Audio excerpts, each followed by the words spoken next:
이어서 순천방송국 연결해 보겠습니다. 송나영 앵커, 갯바위에서 낚시를 하다 사고로 이어지는 일이 잇따르고 있다고요?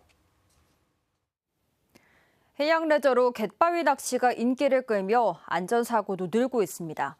사고 예방을 위해선 구명조끼 착용이 필수지만 갯바위 낚시의 경우 이를 강제할 근거가 없어 지자체가 애를 먹고 있는데요. 손준수 기자가 취재했습니다. 해경구조정이 갯바위 주변을 수색합니다. 지난달 26일 갯바위에서 낚시를 하다 실종된 60대 남성이 숨진 채 발견됐습니다. 갯바위 낚시가 인기를 끌면서 안전사고도 덩달아 늘고 있습니다. 최근 3년 동안 갯바위와 방파제 등 연안 사고로 숨진 사람은 모두 329명.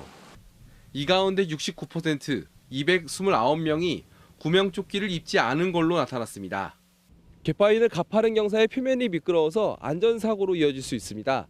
하지만 사고 예방을 위한 구명조끼 의무 착용 규정은 없는 상황입니다. 여수시 등 일부 지자체가 행정고시를 통해 갯바위 낚시객의 구명조끼 착용을 의무화하려 했지만 제동이 걸렸습니다. 행정고시가 상위법에 접촉된다는 민원이 제기된 겁니다. 이에 대해 법제처는 낚시어선 안에서만 승객으로 볼 수 있는 만큼 갯바위에서 구명조끼 의무 착용은 적용되지 않는다는 유권 해석을 내렸습니다. 갯바위에 내려서까지는 사실 승객으로 볼 수 없다는 게 이제 해석이었고, 이로 인해 통영과 거제 등 일부 자치단체는 구명조끼 의무 착용 고시를 해제했지만 여수시는 이런 사실도 알지 못합니다. 실제로 그 해석이 어떻게 되는지는 난 잘 모르겠어요. 전문가들은 갯바위 낚시 인구가 늘고 있는 만큼 법 개정을 통해 안전대책을 강화할 필요가 있다고 지적합니다. KBS 뉴스 손준수입니다. 최근 경기도 화성의 1차 전지 생산 공장 화재 발생과 관련해 전라남도가 소방 안전대책을 추진합니다. 이에 따라 도내 전지 제조업체 19곳은 화재 안전조사와 현장 지도 방문을 진행하고 ESS 에너지 저장 장치 459개 시설의 경우 관계자를 대상으로 화재 예방과 조치 요령 등을 교육할 예정입니다.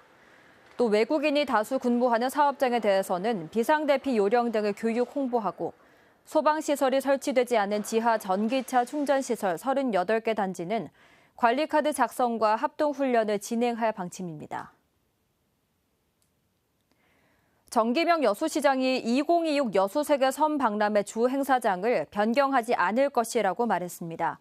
정 시장은 오늘 순천 KBS의 라디오 방송에 출연해 여수세계 섬박람회 주 행사장으로 예정된 집무지구의 기반시설 부족 등 반발을 고려해 일부 행사를 여수 엑스포장으로 이전하는 것을 고민하고 있지만 주 행사장을 변경하는 건 아니라고 강조했습니다. 또 이번 달 말쯤 섬박람회 총감독 선임 등이 이뤄지면 구체적인 계획을 확정해 발표하겠다고 덧붙였습니다.